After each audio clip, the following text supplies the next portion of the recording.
mentioned earlier that at times you're boiling inside. I certainly have experienced that personally. Now, anger, how would you distinguish?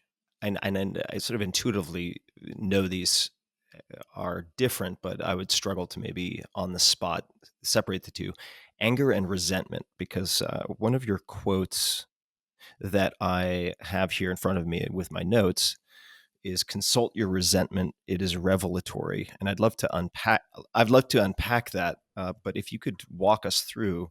Yeah, well, in my new book, I have a chapter, which is Rule 11. Do not allow yourself to become resentful, deceitful, or arrogant. It's kind of the evil triad as far as I've been able to determine. Resentment in particular. It's Mm, bad. It's a bad emotion. It's useful. You can learn a lot by noticing that it occurs. Resentment tells you one of two things. Um, One is that you're that someone's treading on your territory and something needs to be done about it, or that you need to grow the hell up and stop complaining. And it's hard, it isn't necessarily obvious when you feel resentful which of those it is, but you mm, need to figure it out, because you can harbor resentment for unlived life for for a very, very long period of time. And all it does is corrupt you. It hurts you. It hurts you physically because it's a stressful emotion. Anger is a stressful emotion, um, because your body hyper prepares for action if you're angry, because you might get into conflict. So, and that's a dangerous situation. And so you burn off a lot of psychophysiological resources in anger. Um, if you're resentful, there's probably something you need to say. There's certainly something you need to figure out. And so you can use it as a guide to further development. It's very much useful to to aim at a resentment-free existence. And that means, I suppose, that you're taking up enough space. You're not, there's always a struggle between your domain and the domain of other people. Everyone competes for everyone else's attention, everyone competes for everyone else's time. You compete for your own time. And if you're resentful, it's highly probable that, well, as I said, either you're not standing up for yourself sufficiently, or someone is legitimately on your case, in which case you need to do something about that, or live with the consequences, which is very unpleasant. It's not optimal. Sometimes I suppose it's unavoidable, but generally there's something that can be done about it.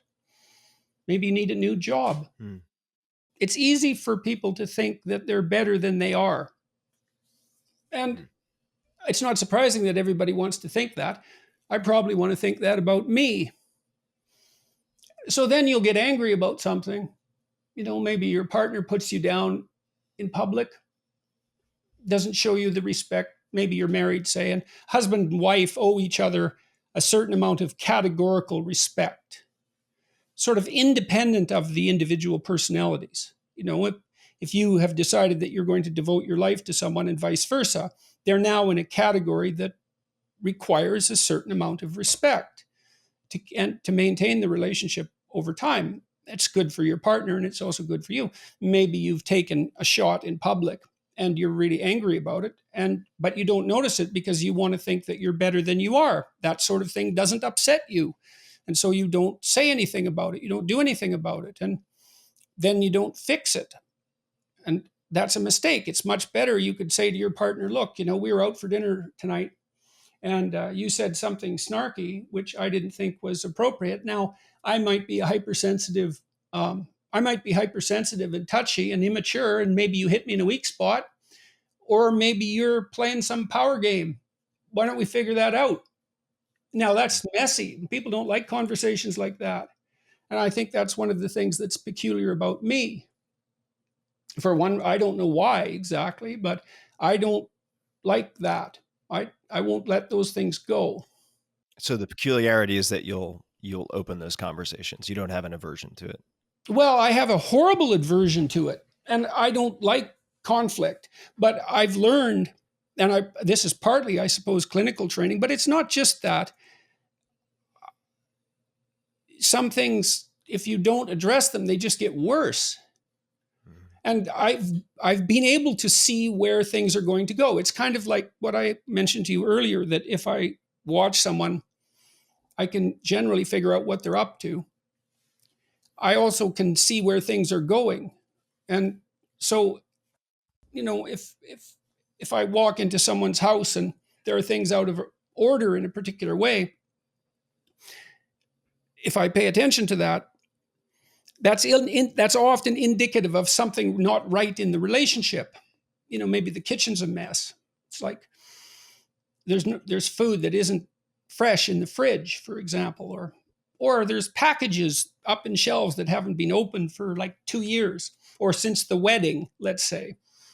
Um, that's too much chaos in the kitchen. Something's wrong. Well, what's wrong? Well, there's something wrong in the domestic relationship. There, the bargaining about who does what in the kitchen hasn't been fought through, and so you have to have those fights to put things in order. And if you don't, then you end up with a worse fight in the future.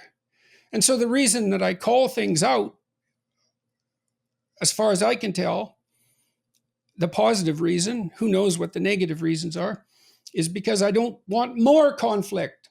I'd rather have genuine peace, which is very, very, very hard to obtain. People generally obtain peace by sweeping things under the carpet. I have another chapter in this new book called Don't Hide Things in the Fog. And that's what it concentrates on, is pay attention to your negative emotions. Resentment particularly. It's so informative. You find out where you're immature. Well, do you want to? Probably not. Who wants to find out that? Or you'll find out who's oppressing you. And maybe then you can learn to stand up for yourself.